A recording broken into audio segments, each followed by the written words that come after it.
اومد مایمون شدید مایمون در پس یک مایمون خطخانده دوگان نشین همه در پس گله مایمون جمع شد در پس یک خطخانده دوگان لگه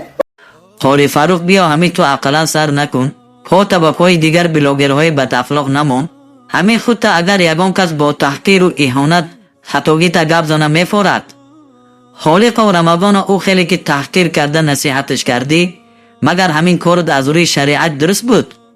از روی وجدان جواب ده در راست دهانش بنان مانده چی معنا دارد همین کار در شأن تو میزبه و شکایت میکنی که رمضان ایسهمیه گپ میزنه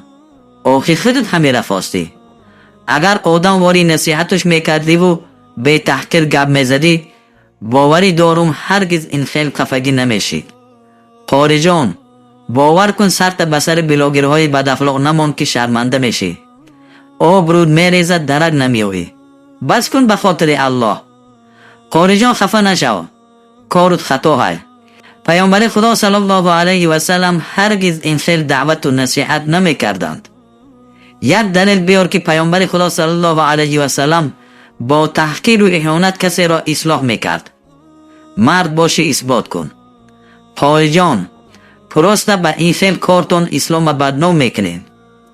خداوند امر میکند که با علم و حکمت با موعظه خوب دعوت کنید مگر همین طرز رفتار و گفتار موعظه حسنه است باور کن نمیدونم چه خیل باز نصیحتت کنم که همش تا فتنه ها بسی نبود که با شما سر کردید بس کنین آخی به خاطر الله